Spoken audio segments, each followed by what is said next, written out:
Being a single mom and doing it all by yourself is brutal. Learn the brain and energy tools to get back to your center and overcome your challenges. Welcome to Single Moms Doing It All. This is Muriel Felous, your host. And today we are getting closer and closer to the holidays. For us in our house, we celebrate Hanukkah and it starts Thursday night. So we're really close to it. So I wanted to make this episode in response to a question from a listener who is struggling with the way that the holidays are going to be celebrated this year. She feels lonely because she cannot travel to see her family. As you know, the interstate traveling here in the US has been, they advise us to keep it to the minimum because of the pandemic. And she suffers from loneliness because of that. And she has a whole story in her head telling herself that she's lonely, that it's not going to be the same, that she's not even sure she wants to celebrate. And the main sentence that I see in her describing the situation is, it's not the same. It's not the same. So I wanted to make an episode about our strange holidays this year and how to turn things into our advantage, working as usual on our mindset and on what narrative are you entertaining in your own mind regarding the holidays. As you know, I think I'll do also a second part because I have a second question about holiday craziness, and the second question is related to the family crazy patterns and dynamics. So I don't want to overwhelm you. I'm going to do today the episode on the format of the holidays this year, and I'll do the next one, I guess, next week. So how do you feel?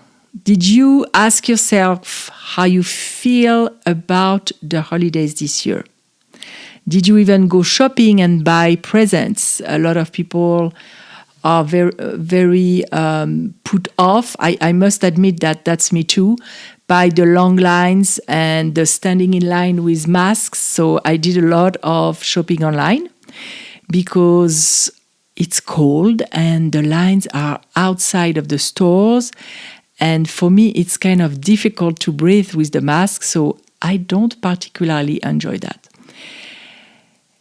Is that you too, maybe?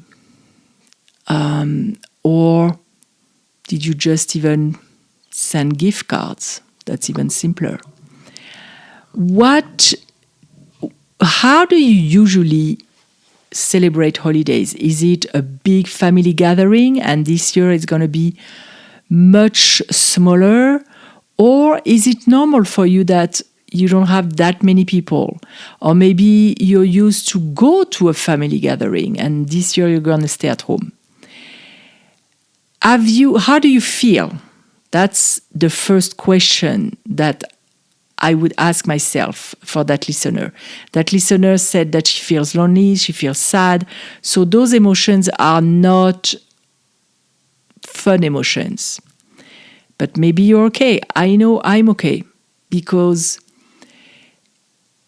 and that's what I want to tell her too, anything that happens in our life can be taken as a divine assignment or a life assignment, as an opportunity for growth and empowerment, or from a victim mentality, a victim vantage point. And that is really your choice. And what's difficult sometimes for people is the fact that sometimes the choice is not conscious and you go directly to feeling like a victim because you don't know how to do anything else. And that's why I'm here today. So the first question I would ask myself is how do I feel about it? And do I like how I feel? If you like how you feel, don't do anything, continue, or maybe enhance. And I'll tell you how in a little bit. If you feel,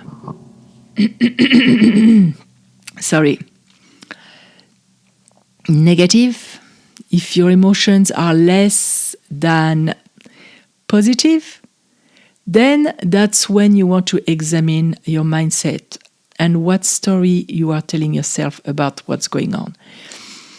As if you know my story, if you listen to my podcast, you know that I went through pretty difficult stuff since 2017. And even when I was facing, there was a few days of uncertainty regarding the fact that I would survive or not with the hepatitis B that I contracted. Even in that experience, even in the long healing experience that went on after that, there was still a treasure. So in any experience in life, there is good and there is bad.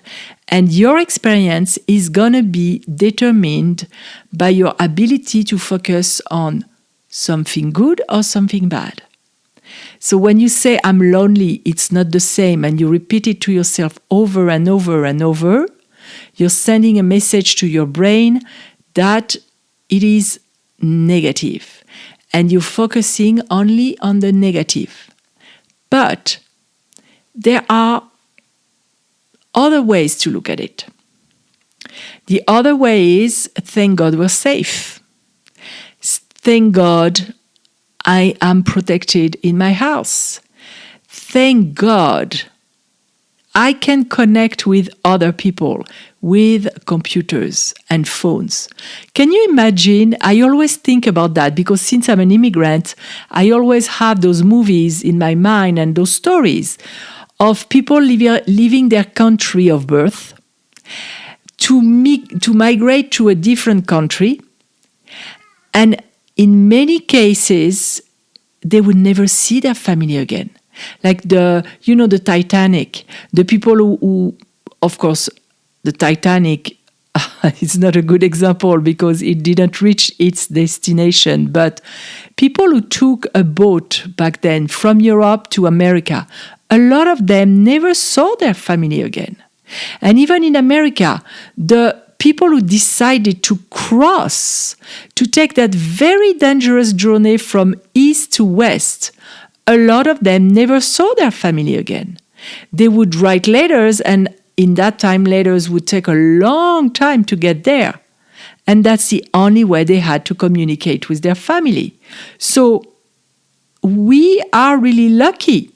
We can talk to each other, we can listen to and hear each other's voice, and that can be very comforting. You can send love with your voice, and you can see each other. It's even better. You can look in the eyes of the people that you love and send and receive love. And I'm going to tell you a secret. You don't even need that. Close your eyes now. Think about someone you love.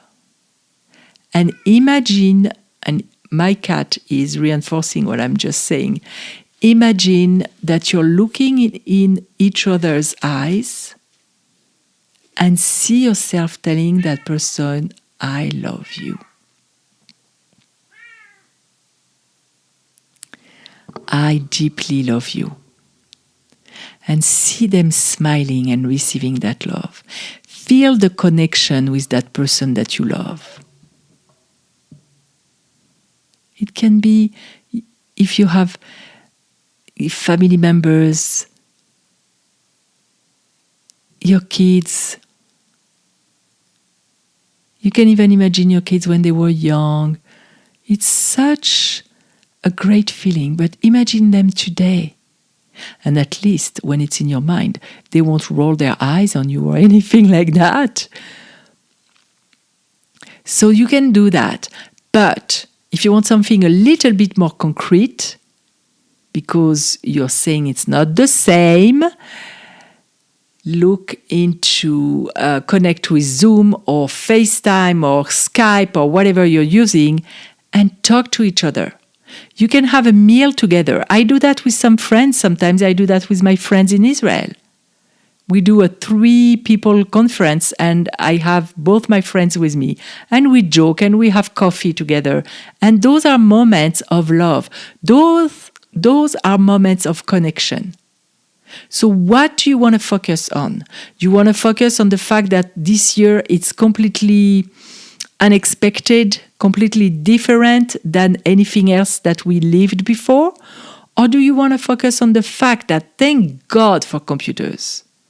Thank God for this kind of connections and enjoy that to the max. Your choice. Remember, anything in life can be a divine assignment, a life assignment for growth, for becoming more conscious, becoming more aware, becoming more connected to yourself and others. So, for that listener, when I hear myself saying it's not the same, I would practice my 3-step process that I explained in a previous episode, the ADD process.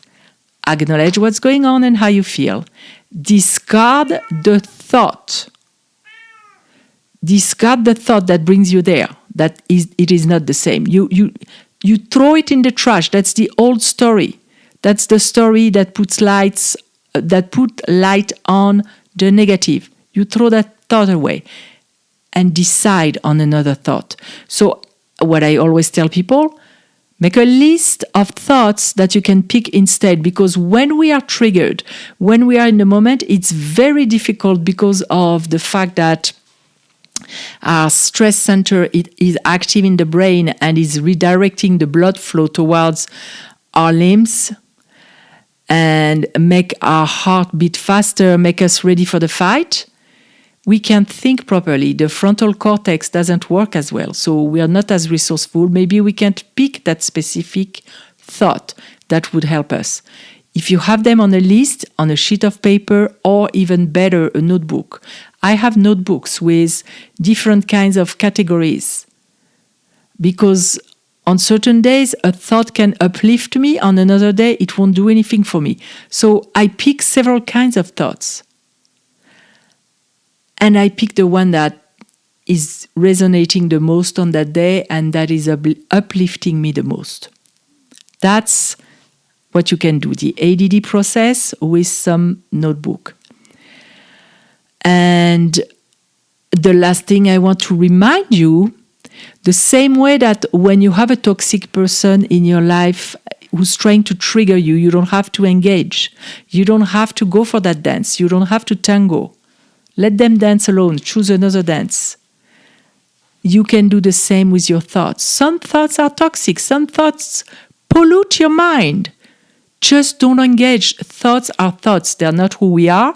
They're like subtitles on the screen. You can let them pass. Decide to disengage. Discard that thought. Practice the habit of observing your thoughts, even when everything is well. Because in that way, you are getting used to not identify yourself with them. And you can pick them or drop them much more easily. It's like a train. You're in a train, you don't like the direction, jump and take another train. You don't have to stay in that train. So I hope it helps.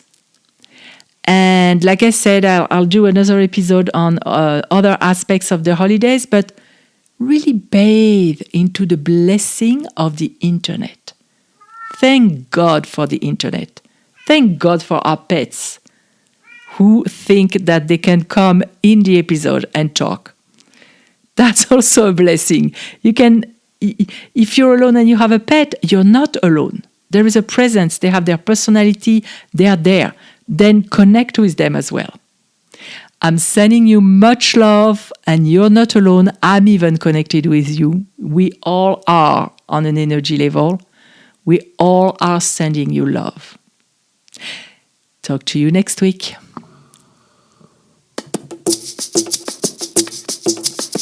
If you like this podcast, please review and rate it on iTunes and share it with your friends.